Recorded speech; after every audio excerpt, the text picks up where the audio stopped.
Olá, pessoal! Estamos de volta com o podcast A IPC Explica. Aqui você encontra conversas com diversos especialistas do universo do cacau, com o objetivo de mostrar um pouco sobre temas importantes para a cacauicultura brasileira.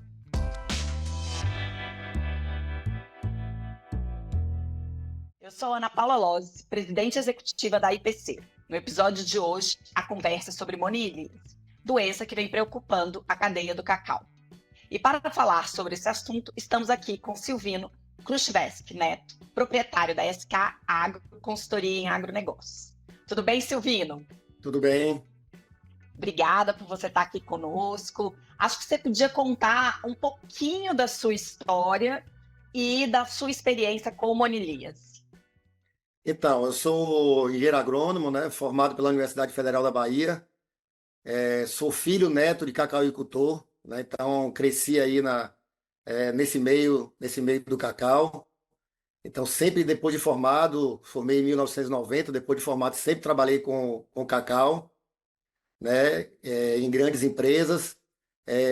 Em 2010, eu fundei a SK Agro, né, que hoje faz consultoria aí em todo o Brasil, né, que o cacau já, já pulou as fronteiras tradicionais. Então, hoje a SK Agro tem consultoria em vários estados, Bahia, Ceará, Tocantins, Rondônia, Acre, Pará, etc. E desde 2012 também eu dou consultoria na América Central, principalmente na Guatemala. E me conta da sua experiência com monilise. Então, a experiência começou aí, né? Em 2012 eu fui convidado, né? Fui convidado, recebi uma proposta para iniciar um trabalho de consultoria na Guatemala, país que já convive com a monilise há muito tempo, como toda a América Central, né? E não conhecia nada da doença, porque nunca tinha estado em países que conviviam com essa doença. E também não conhecia nada do país, né? Nem da cultura do cacau nesse país. Então, a primeira coisa quando eu cheguei lá, foi procurar entender como era a cultura do cacau naquele país e depois começar a entender também como é que eles encaravam essa doença, que danos essa doença causava e o que é que eu poderia ajudar para melhorar esse convívio também. E você diria que, por exemplo, a Guatemala, Equador, Peru, Colômbia, a questão da monilise é muito parecida neles ou tem diferença de um país para o outro? Não, eu acho que tem diferença de como o país encarou a monilise, né? Aquele país encarou a monilise. Eu acho que ela é bom a gente entender que em todos os países onde a monilise chegou, ela praticamente derrubou muito a produtividade do cacau tradicional. O cacau tradicional desses países, né? A gente está falando também da América do Sul, aqui do Equador e tal, e também toda a América Central, era muito o cacau mais tradicional, né? Então, o cacau cultivado mais embaixo de mata, o cacau com variedades que eram mais voltadas para cacau de qualidade, as variedades que não tinham tanta produtividade. Então, com a monilise, esse tipo de cultivo, em alguns países, como eu vi no México, né, eu já tive também no México e tal, ele chegou a praticamente levar o zero, ou também, ou se não, ainda existe esse cultivo do cacau, mas com baixíssima produtividade. Então, as pessoas, para sobreviverem, têm que vender cacau um pouco mais caro, de qualidade, mas também não é uma cultura interessante, porque não remunera muito bem. E quando você começou a lidar lá na Guatemala, né, o que você viu que poderia ser feito, né, para realmente a monilise não ter um impacto econômico para esse produtor nessa região? Então, o que é que eu vi, né? Eu pedi logo para que eu pudesse visitar, né, regiões, né, que tinham monilise, né? Regiões que tinham cultivo de cacau, porque na propriedade eu cheguei lá primeiro em uma propriedade, né? Comecei a trabalhar só em uma empresa. E ela tinha muito pouco plantio de cacau, mas estava crescendo muito rápido, né? E eles me levaram a alguns plantios, né, em algumas regiões, e eu vi aí sim, é que eu vi muita monilise e muita produção perdida com a monilise, né? Eram pequenos produtores, eram produtores que tinham plantas sempre assim com muita sombra, né, cultivos de baixa produtividade. Eu visitei algumas cooperativas que vendiam cacau de qualidade, mas não via ninguém animado com a cultura. o que rentabilizava muito pouco. As produtividades baixíssimas, né? Então, variedades ainda sem nenhuma tolerância, com pouca produtividade. E aí o que me chamou muita atenção é que se você olhar, né, o que se fazer, né, para combater a monilise, como a parte de manejo é muito parecido com o manejo que a gente tem que dar tanto para a vassoura de bruxa, né, que é um fungo parente da monilise, como também a fitófora, que é a podridão parda. O que é que você tinha que fazer? Tinha que arejar mais o plantio, ter mais luminosidade, né, ter menos umidade nesse plantio, né, além de colheitas mais frequentes, tirar fonte de inóculo. Só que o que é que eu via? Eles faziam a poda do cacaueiro lá, abriam muito esse cacaueiro para poder tentar tirar a umidade da planta. Mas eles tinham muita sombra, então continuavam com umidade no ambiente. Então é difícil você tirar a umidade de uma planta enquanto seu ambiente é úmido, né? Eram florestas, lá chove, a região que eu andava chovia 2.200 em anos que os huracãs passam lá, né? É como se fosse uma ressaca dos furacões, chega a chover 4.000 milímetros. Então era muita chuva. E aí eu fico olhando aquilo, sempre perguntando, tentando entender um pouco o que é que eu fiz nessa primeira área que eu dei consultoria. A gente começou a trabalhar mais a poda, não assim para abrir a planta, fazer uma poda que deixasse a planta arejada, como nós fazemos aqui em áreas que são bem conduzidas, e eu comecei também a baixar o nível de o nível de sombra das áreas, né? Deixar sombras, plantas mais altas, não aquelas plantas muito baixas. Lá ele trabalhava muito com o que a gente conhece aqui como a glicídia, né? Que lá é conhecida como mãe do cacau, madre cacau, né? Então eles usam muita glicídia, é uma planta que faz muita sombra e sombra baixa. Então a gente começou a utilizar menos sombra, né? Uma sombra mais alta, a fazer podas melhores e também a tratar o cacau de um modo mais tecnificado. Nós começamos a trabalhar nutrição da planta, começamos a trabalhar correções de solo, porque se eu dou mais luz, eu vou, teoricamente, né, tecnicamente, eu vou ter mais incidência de pragas, eu vou ter um metabolismo mais acelerado dessa planta, ela vai precisar de mais nutrição. Então, a coisa não pode ser trabalhada de forma solta, e tem que ser trabalhada em conjunto. Então, a gente começou um trabalho assim, um trabalho de manejo total do plantio.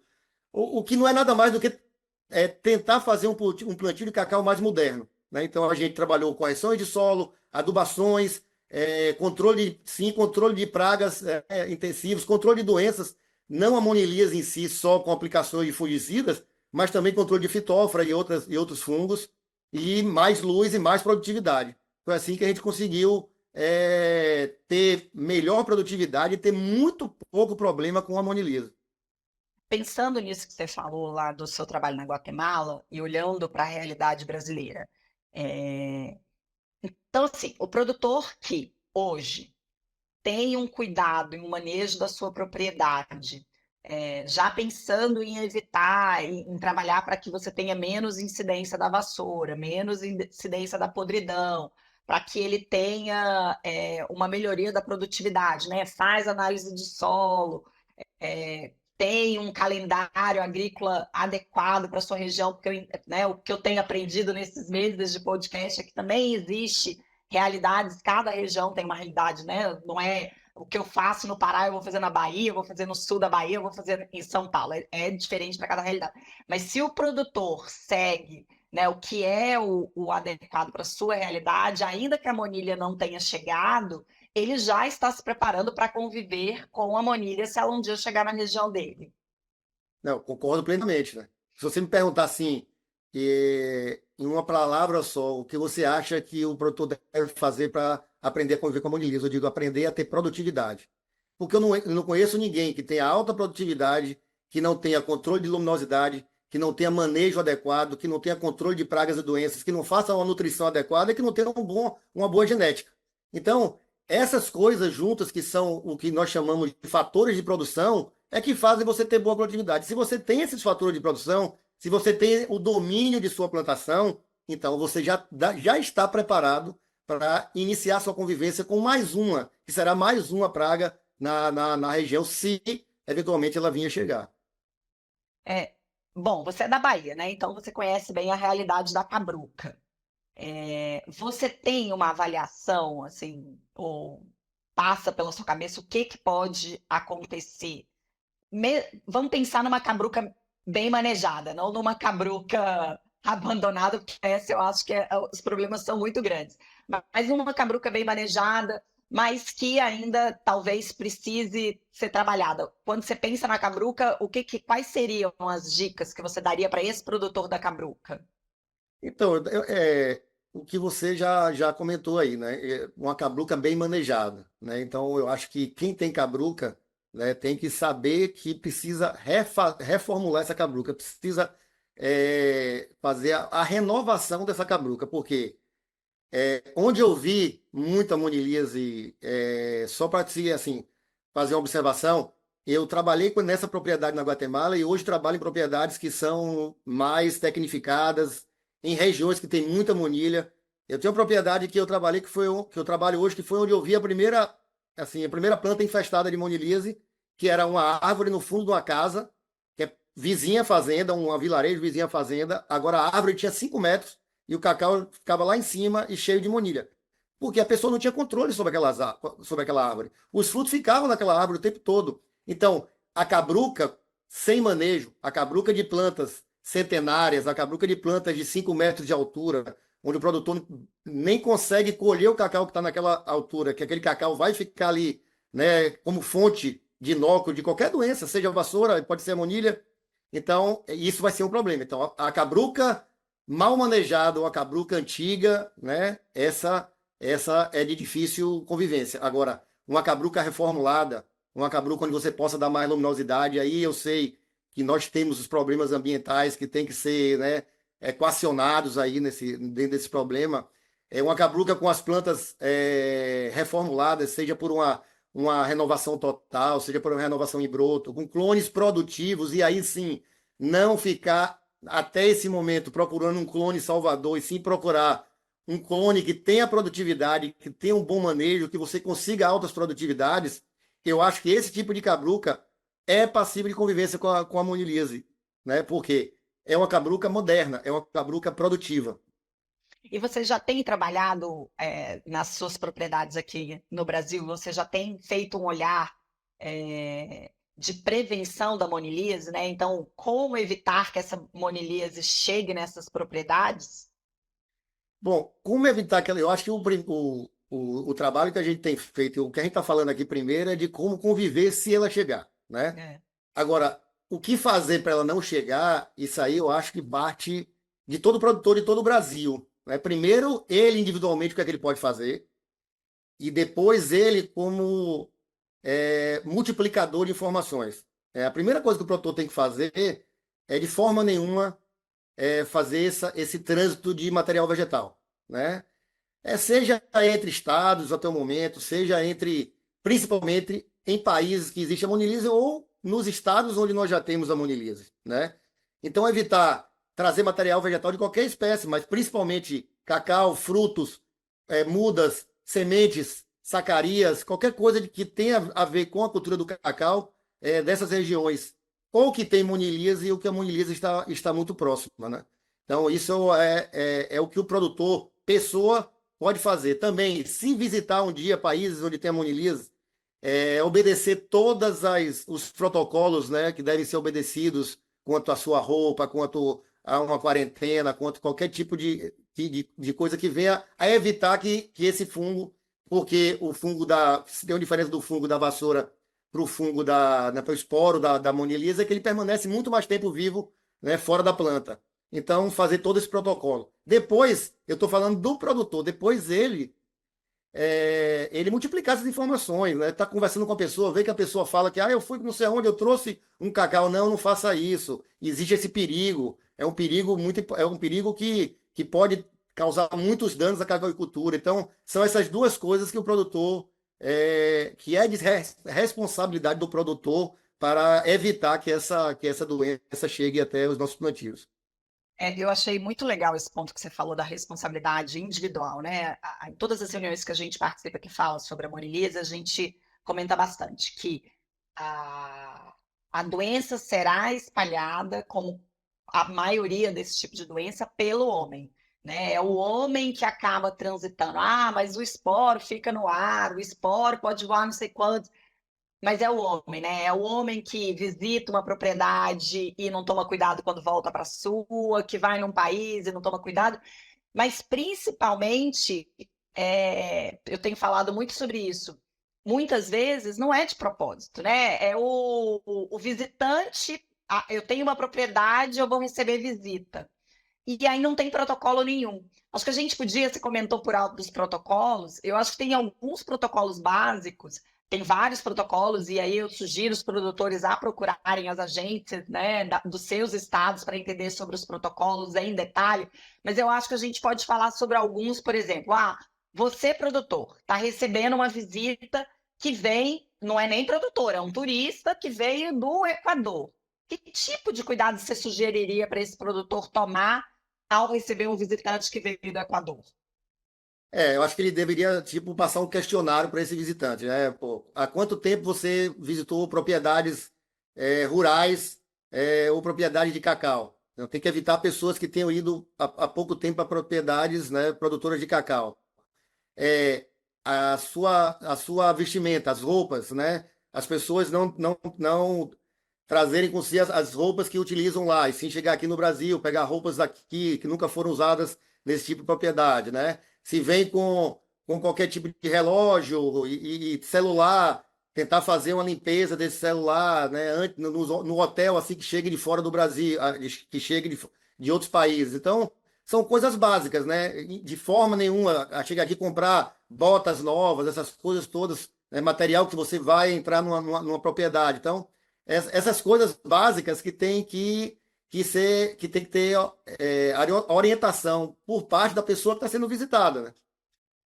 E acho que assim, nesse momento, quanto menos esse tipo de trânsito acontecer, melhor, né? Evitar visitas de pessoas que E se venham você de não tem país. nenhuma informação dessa pessoa, não sabe de como ela está vindo, se ela tem trânsito direto em propriedade e tudo, é melhor não aceitar a visita, né? Nesse Eu momento, acho. a melhor coisa é evitar. É.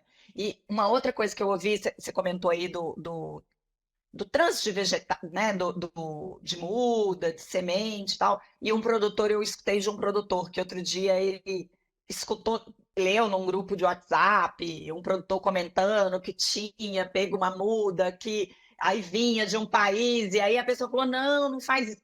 Eu acho que esse é um ponto também importante, né? Esse cuidado com esse material, que não tem como o produtor saber se está contaminado ou não, né? Não, não tenha dúvida, né? Hoje, com esse negócio de a pessoa estar buscando novos materiais, seja até pela questão do cacau fino, eu vi um fruto não sei aonde do país tal, fulano trouxe, é uma maravilha. Não, não faça isso de forma nenhuma, porque aí está o risco maior, né? Que é material vegetativo da espécie, né? Que o fungo, né, ataca. Então isso aí tem que ser evitado. Também até a própria, assim, os países os estados que estão mais próximos ali dos países, né, que já tem monilisa há muito tempo, ou até próximos ali do Amazonas, né, Acre, onde já apareceu monilisa, e não foram em regiões de grandes produtores de cacau, mas estão aqui, já estão no Brasil. Evitar também, se vai comprar muda, saber de onde é essa muda, de onde veio esse material, porque se esse viveiro é certificado, porque todo viveiro certificado ele tem que informar de onde ele está retirando esse material, onde ele faz a enxertia ou a semente que ele está utilizando, de onde vem. Então, evitar qualquer coisa clandestina, vamos dizer assim, né? Vamos ser mais técnicos, vamos ser mais profissionais nesse momento. Bacana. Acho que tem um ponto que é super importante, que sempre perguntam quando a gente está discutindo o tema, que é sobre a resistência. Tem dois termos, né? O material resistente e o material tolerante. Qual é a diferença entre um material resistente e um material tolerante? E se a gente tem já disponível no mercado brasileiro materiais resistentes ou tolerantes à monilise? Eu acho que o certo de falar, quando a gente fala, é a palavra tolerância, né? Ele tolera a doença em alguns níveis. Tem os mais Uhum. tolerantes e os menos tolerantes. A resistência seria não ele de forma nenhuma pegar a doença. Isso não, praticamente não existe. Então, falando de materiais tolerantes, nós temos hoje existem materiais tolerantes. Acho que todos os países, né, que têm monilise há algum tempo já fizeram seus órgãos de pesquisa, já fizeram alguma pesquisa, né? Então, dentro deles aí tem alguns materiais tolerantes. Eu, trabalhando na Guatemala, pela proximidade ali da Costa Rica, a gente tinha lá acesso aos materiais do CAT, né, que são os CATs R1, CAT R4 e CAT R6, que são os materiais mais tolerantes ali, eu acho que da América Central, segundo algumas pesquisas.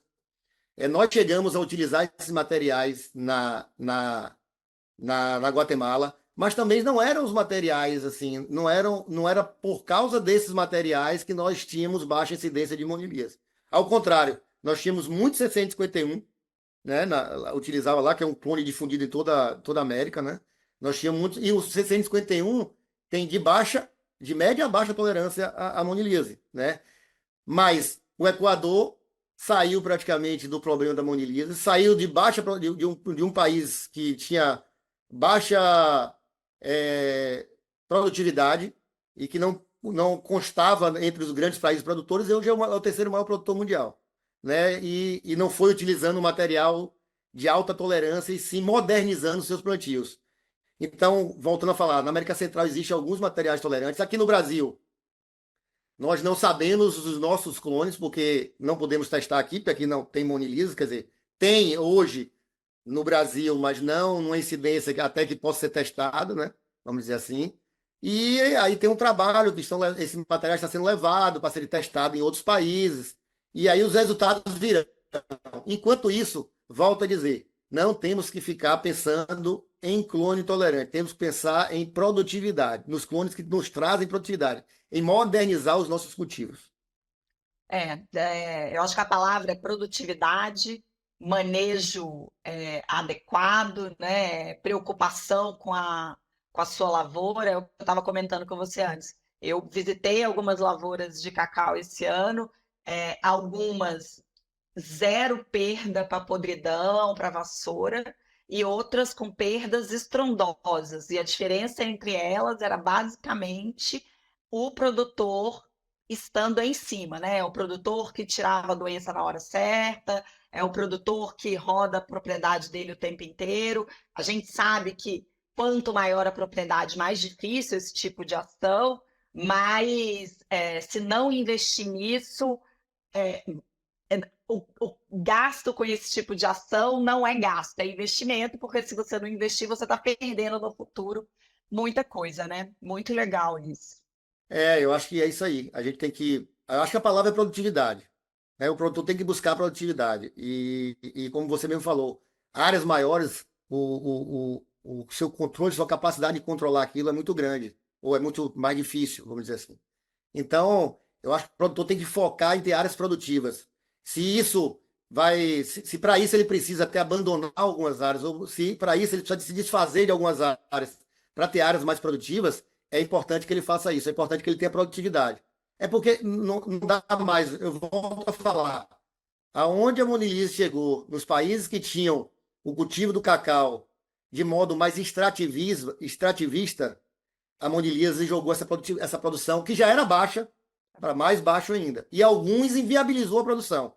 Então a gente tem que esquecer um pouco do romantismo do cacau, vamos dizer assim, e focar mais em agricultura, focar mais em ser produtor e ter áreas produtivas. Silvino, você comentou no início sobre a altura, que tem plantas muito altas e isso pode ser um problema. Eu já ouvi isso de outros especialistas. Existe uma altura ideal ou vai depender de uma região para outra, para a árvore de cacau, como uma forma de evitar a monilise ou manejar a monilise? Então, por que eu falei de altura? Porque eu trabalhando na Guatemala, eu comecei a pesquisar muito, né, os resultados, quais são os melhores resultados de controle de monilise e tal. E o melhor controle, né, o controle mais eficiente, apesar de usarem produtos, usarem fungicidas, né, tem a própria proteção com cobre, existem outros fungicidas em estudos e tal, mas a maior eficiência é com a remoção de frutos no momento correto, né? Então, a monilise ela tem três estágios no fruto. O estágio onde ela deforma o fruto, depois o estágio que ela tem a mancha, aquela mancha preta que parece uma vassoura, a deformação também parece vassoura, e o terceiro estágio é quando os poros já estão dominando o fruto, que é um pouco amarronzado, né? Então, quando você retira o fruto no primeiro estágio, Se você só jogar esse fruto no chão, é zero de esporulação. Isso aí a pesquisa já mostrou. Se você tirar ele no segundo estágio, você tem esporulação durante 15, 20 dias, depois essa esporulação já cai.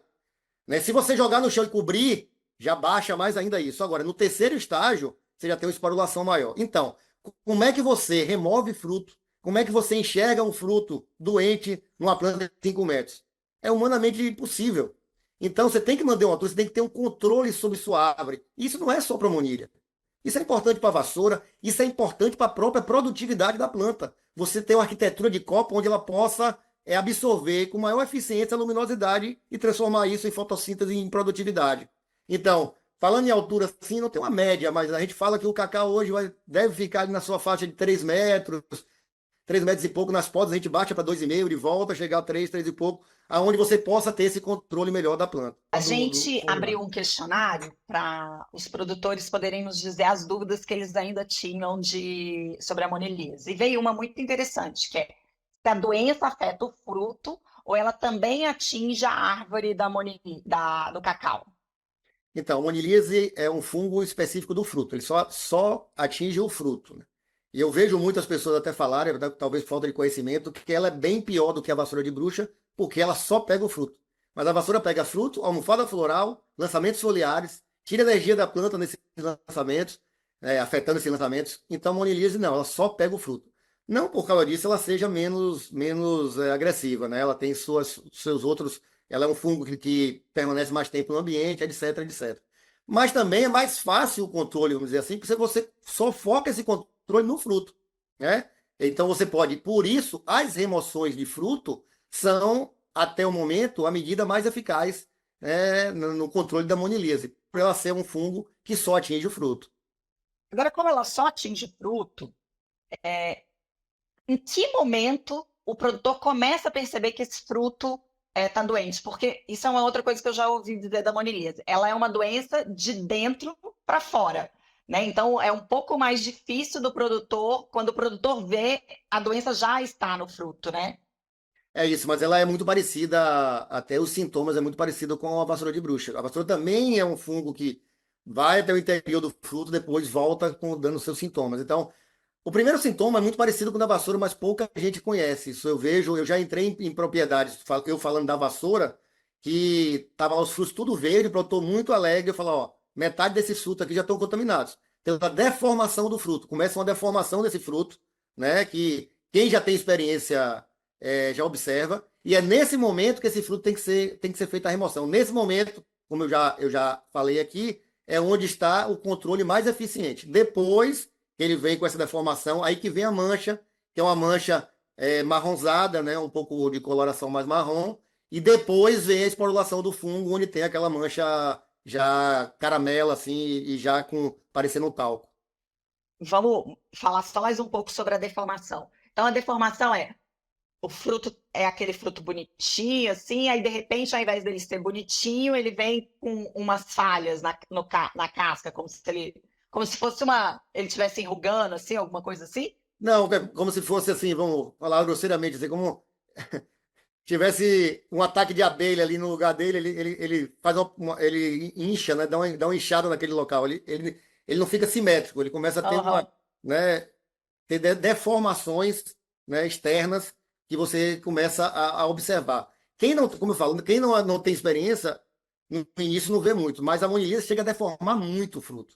Né? E frutos jovens, que ela ataca principalmente, né? Ela tem uma maior incidência em frutos jovens, ocorre uma deformação muito grande. Interessante. Não, é interessante saber que também a vassoura, né, muitas vezes, porque eu já andei em propriedade que eu vejo uns frutos diferentes e que o produtor tá ali o fruto para amadurecer, né? Mas isso é interessante, né? Conhecimento é tudo, então, né? Isso, isso. E aí o produtor, eu acho que isso aí, né, eu acho que o produtor desde agora já tem que começar a aprender a identificar esses sintomas, né? Eu acho que talvez em treinamentos e tudo, a identificar esses sintomas iniciais, né? Tanto da vassoura, né, que para ele também é interessante, para ele saber que aquele fruto já está infectado, como também começar a conhecer como se isso acontece na monilise. Legal. Então, para a gente finalizar aqui, eu queria que você deixasse suas últimas palavras para os produtores, né, de uma dica, uma sugestão aí, pensando que nos próximos anos a gente visa aí alcançar as 400 mil toneladas, voltar o Brasil para um cenário relevante na cultura do cacau. Eu acredito nisso, imagino que você também acredita nisso, mas a gente precisa que eles também acreditem, né? Eu acredito muito nisso, né? Eu acho que a busca de levar o Brasil a voltar às 400 mil toneladas é uma busca muito parecida com a busca de se preparar para uma possível chegada da Monilisa, né? Voltando a falar em tudo que a gente conversou aqui, a gente tem que aprender a produzir, a gente tem que aprender a virar agricultor e deixar de fazer extrativismo. Eu não falo isso, eu falei aqui no início, eu também sou cacauicultor, sou filho e neto de cacauicultor. A família tem fazendas de plantios antigos ainda, mas eu acho que a gente cada vez mais tem que aprender a modernizar, né? Nós estamos enfrentando vários problemas. Um dos problemas que nós enfrentamos hoje é a mão de obra. Então, e para isso também precisamos modernizar, né? Então, eu acho que o recado é esse: não tem que haver pânico quanto a essa doença, mas tem que haver responsabilidade por ponto do produtor, né? Como eu falei, de ele saber que ele é uma peça importante, né? Divulgando de como não, o que deve fazer para que ela não chegue, né? E também se preparando para uma possível chegada, se preparando, cuidando muito, eu gosto muito dessas palavras, né? Dos fatores de produção, né? Cuidando de um modo geral do seu plantio. Não pensar em só clone, clone é um fator de produção, é genética, né? Não pensar só em nutrição. Nutrição é um outro fator de produção. Todos são importantes, mas eles, em conjunto, é que dão o resultado final, que é um resultado de produtividade, que é um resultado que é o mais importante para combater qualquer tipo de doença, não só a monilias, qualquer tipo de praga. Bom, muito obrigada. Esse foi o IPC Explica de hoje. Acredito que a gente falou sobre um assunto super relevante e produtores, técnicos, têm dúvidas sobre monilise? Procure as agências dos estados, procure a CEPLAC, procure técnicos que conheçam a monilise. Não deixem a monilise chegar na sua propriedade. Obrigada e até a próxima. Obrigado.